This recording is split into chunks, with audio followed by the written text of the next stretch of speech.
il faut une colonie peu atteinte et il faut une période qui soit propice, c'est-à-dire avant l'été.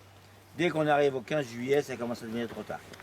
Parce que c'est un gros traumatisme pour la colonie.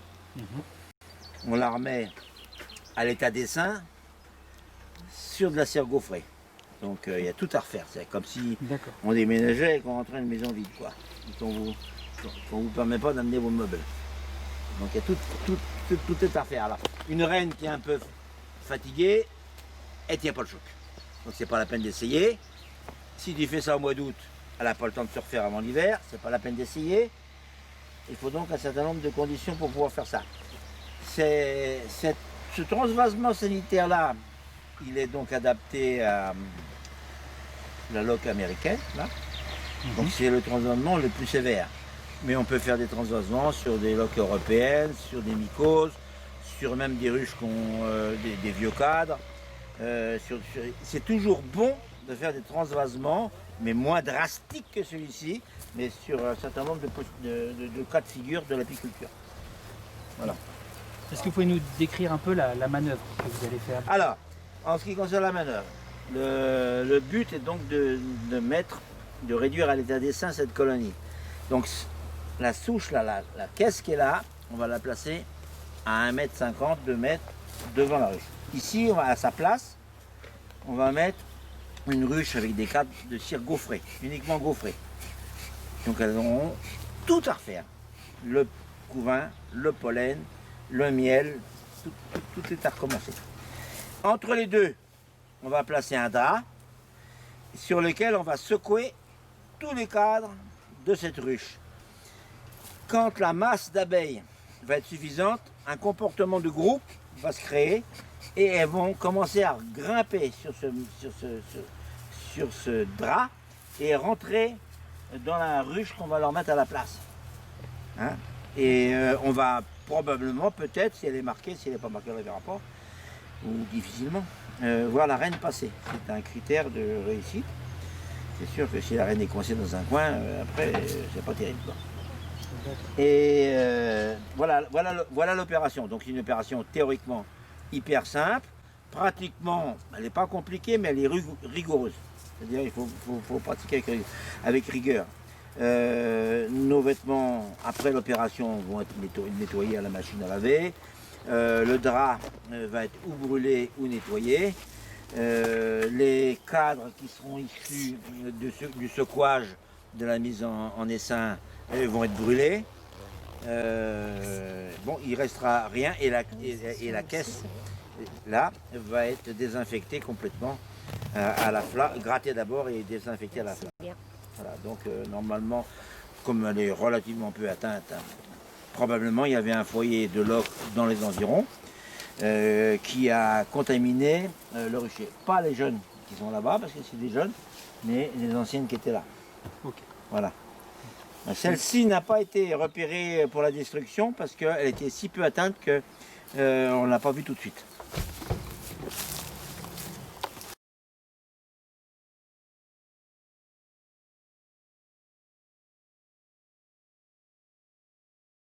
Ah, pardon. Mais ils nous envahissent ces gens-là, ils nous envahissent, je ne te dis pas. Hein. Je la tourne de bon côté. Elle est à l'envers. Merci monsieur. Un peu plus en arrière. Voilà.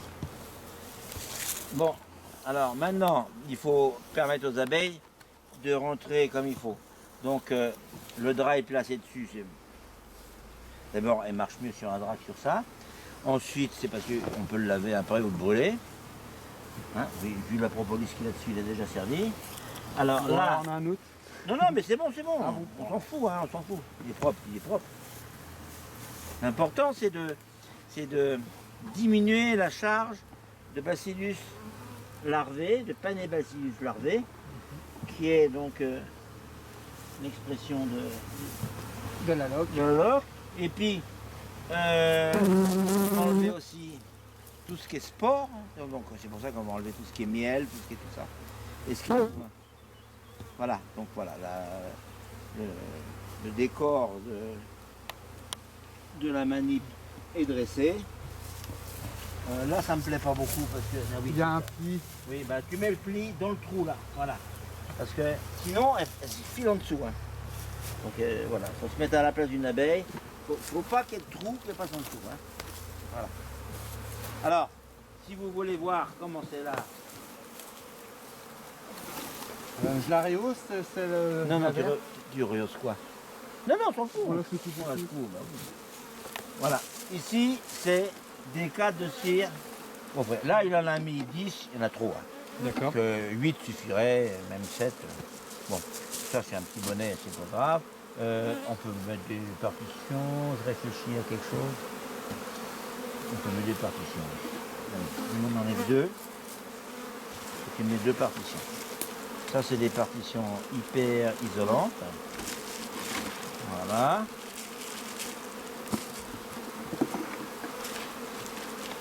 Technique de. Comment ça s'appelle déjà? Marque. Ça rentre combien? Travers légèrement trop clair. Non, ça rentre bien. Ça rentre bien. Voilà. Là. Et là. Voilà. Donc il est sur 8 cadres là. Ça suffit largement. Hein. Il vaut mieux qu'elle soit serrée dedans hein, pour être à l'aise, puisqu'elle va se mettre en grappe. Puisque c'est une, ça va être mis à l'état d'essaim, donc elle va avoir une tendance à se mettre en grappe. Alors nous on travaille toujours avec des choses isolantes. Pourquoi?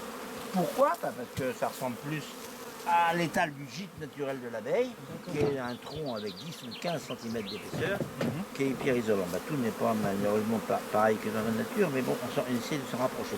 Donc là, on constate qu'il y a un peu une effervescence autour de la ruche. Oui. C'est le fait de l'avoir posée au sol Non, c'est le fait que leur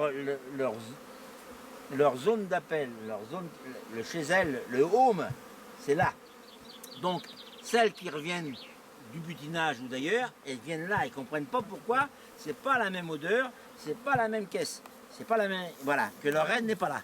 D'accord. Elles n'aiment pas ça. Ça les perturbe. En fait, ce ne sont pas les abeilles qui sont sorties, c'est celles qui reviennent. C'est celles qui reviennent, oui. D'accord. Voilà, parce que celles qui sortent de là, elles sont là pour travailler. Elles ne savent pas qu'elles ont été déménagées.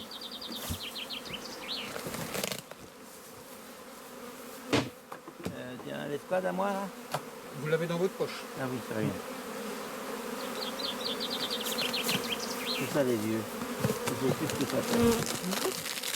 Bon alors la colonie. Alors le but c'est de mettre un maximum d'abeilles au même endroit pour qu'elles aient le comportement de groupe. Hein? D'accord. Donc voilà, alors donc, je tire un tout petit peu en dessous. Voilà. Et vous voyez qu'elles ne sont pas agressives. Hein. Autant c'est une mêlée de Châtaignier. c'est une mêlée de châtaigniers qui les rend très agressives. Vous voyez, il est beaucoup moins. C'est presque malheureux de voir ça, mais bon, c'est comme ça. Ouais. Bon. Voilà. Voilà.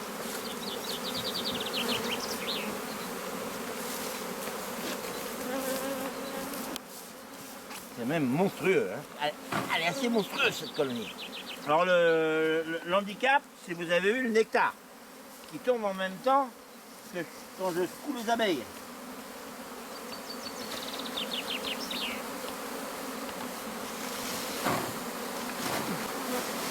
Ça les englue.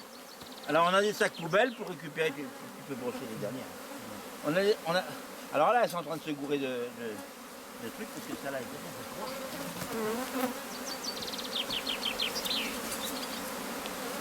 On va la mettre là. Elles n'ont pas encore l'effet de groupe. Hein. Ah, ça commence là-bas. Si vous voulez voir, ça commence là-bas. Là, c'est un. Une cellule, non, royale. ouais, amusette.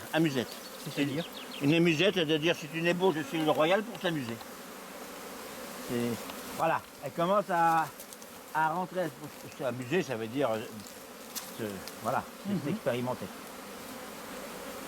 Et on voit qu'elle commence à rentrer. Voilà, elle commence à rentrer. C'est pas puissant, hein. Est-ce qu'il y a quelque chose de spécifique pour les appâter à l'intérieur de la Non, ruche? non, là il n'y a rien. Il n'y a rien, il y a juste l'emplacement qui les attire. S'il y a besoin, on donne un petit coup de fumée par là. Tu l'as allumé? Oui, il est sur la Oui, rue. bah, tu lui donneras un petit coup de fumée juste là-bas là. Je crois qu'elle traîne par là. C'est pas, parce que c'est pas assez net. Hein. Alors, essayez de voir la reine passer juste dans la porte d'entrée, là-bas. Immense. Elle est énorme. Elle est énorme. C'est pour ça qu'elle vaut vraiment la peine d'être trouvée. Et à faire ça au mois d'avril, c'est une bonne solution pour régénérer les cires et les bâtisses. Et le petit retard que vous prenez à la suite de cette opération, c'est traumatisant, est rattrapé au bout d'un mois. Et après, elle rattrape toutes leurs congénères. Là, on est sur une ruche qui a une population, on peut estimer de combien d'individus? 40 000. 40 000. Ouais. Un bon 40 000. Est-ce que vous pouvez nous en dire un peu plus sur la loque américaine en fait? Alors, la loque américaine, c'est une maladie du couvain. Une maladie qui... et c'est tellement lourd que ça se coupe. Non mais ça, elles arrivent à monter je crois. Hein. Si elles arrivent pas, on met ça dessus. Et puis on le remonte parce que c'est vrai que ça fait une pente un peu importante. Oui, il y a bien 40 000 abeilles. C'est un bel essaim. Alors c'est une maladie du couvain qui est répertoriée dans les dangers sanitaires de la première catégorie, c'est-à-dire qui est gérée par l'État. Hein, c'est une maladie à conséquences économiques importantes.